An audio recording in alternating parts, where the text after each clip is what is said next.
Hello. What did you think of bats? Well, I mean, I have a true passion for children with autism, and my husband do you have a child with autism? Well, that's an interesting question. About 3 years ago, my grandson started seeming like he was getting like more and more disconnected, and I noticed these just subtle things, but he just wasn't. There was just something not right about him. So I was asking my husband. He's a physician. Mm-hmm. Oh, you are? Yes, he's a physician. So I started saying, I mean, what would you think is going on with him? And, he's like, well, I'm really not sure, I definitely see what you're saying. So I started studying. And I've been studying for 4 years now, autism. I've been studying vaccines. I mean, you can pretty much say I'm obsessed with it. And, I just want to help. I really am avid about getting on board and getting this message out, and even the way that he is a doctor now. What kind of doctor are you? I'm an emergency room physician, and I've seen a lot of kids that's come in after having vaccines that's had seizures, and even to the point I believe that sudden infant death syndrome has been misdiagnosed, and I think it's probably vaccine injury in some cases. And to shift gears to the point that not really thinking that the vaccine was causing it, now listening to her, and she's brought all this to my attention, and doing some research myself, and finally thinking that this could actually be vaccines that's doing all this. And then calling the pediatrician and saying, look, got this kid in here, you just gave him shots, the other day, and they're having seizures, and obviously it's a vaccine that's causing it, and just having a total denial from that end of it, from the pediatrician side. And I've seen that happen over and over again. In fact, one of our colleagues who now works in the emergency room as a certified he was a neonatologist, and his son actually had a vaccine injury, and he totally denies the fact that it was a vaccine injury, even though it happened right afterwards.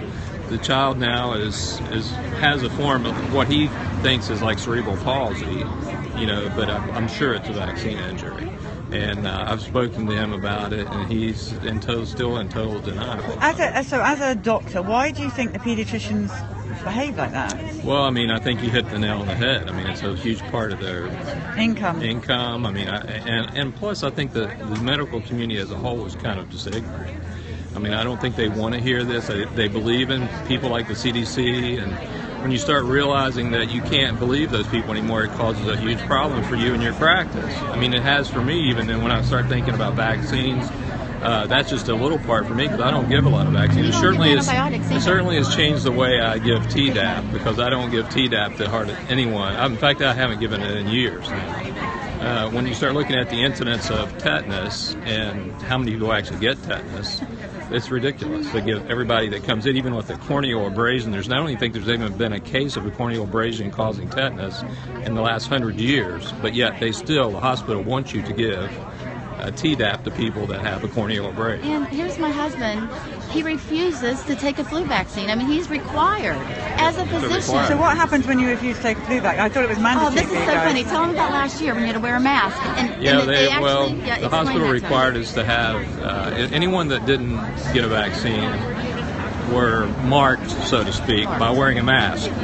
And I just basically refused to wear the mask. And I told them that I felt like if I was going to wear the mask, it was to protect me from the people that got the vaccine. Yeah, from the shedding. And in fact, I said if that's true, and the healthcare providers that are being required to wear a mask, why isn't it that the family members that come in here aren't all required to wear a mask as well? Because we don't know which ones of those have gotten the flu vaccine when they come into the hospital. And the fact that the flu vaccine was found 0% effective. Well, and they were acting like they were being somewhat when they came immune. out and said that I think it was 2 years ago, the strains that they had given everybody was I think it was at the best was 30-40%, and that's their numbers, which is probably more like 5 or 10% effective.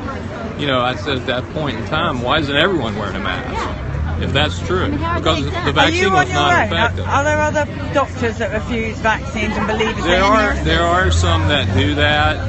Most of them just fall in line with the rest of the herd, so to speak, I don't do that anymore. I won't do it. And so I told them they was either going to have to fire me or I just find another job somewhere, because I'm not going to wear a mask, first of all, and second, I'm not going to get a vaccine.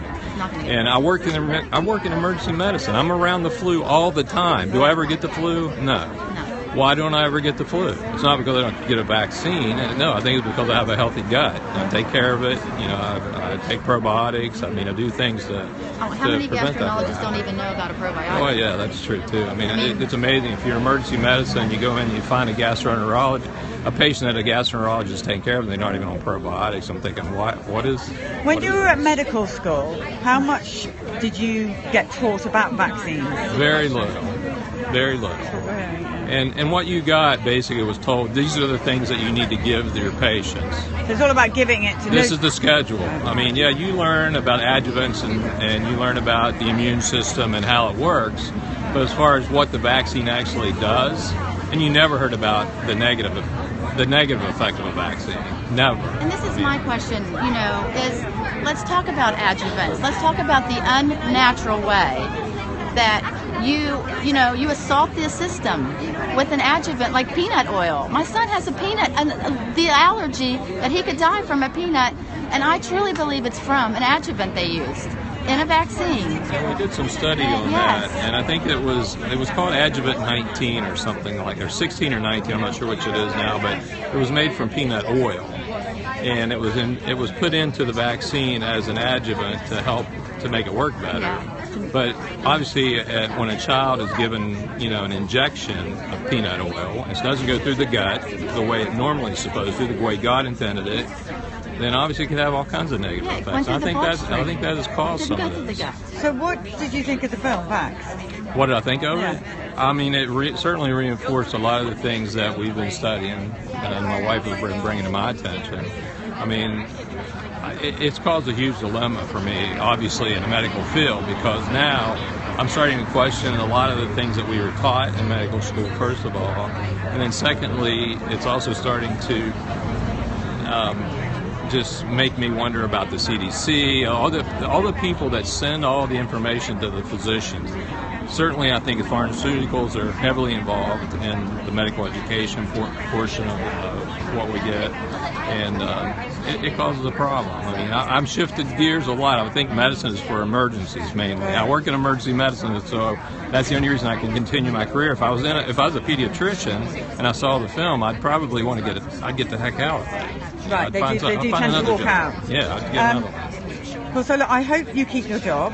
No. But if you don't, just let us know where you're practicing, and you'll have every family of an autistic child coming to see you. Well, thank you. Please know, you will never be alone. No, and, I understand that. Right. People and I'm really glad. appreciate your honesty and your bravery, because it is, if you are brave. Well, you're looked at, you got a third eye on your head when you go to a medical meeting and you say, hey, I think these vaccines aren't good for us. Yeah. They're like, you're a marked man. What do you mean? But none of us are vaccinated now, because all the vaccine, they're all worn out. They're getting ready to start the adult vaccine schedule. The way I look at it is none of us are vaccinated. And I don't believe in herd immunity, and I don't believe in vaccines, and I don't believe in how it works. I just don't believe in any of it. So it's not a fact that I have a grandson that was just born. He's almost he's 2.5 now. He's not been vaccinated yet. He's had nothing. Yeah. That's your son or daughter?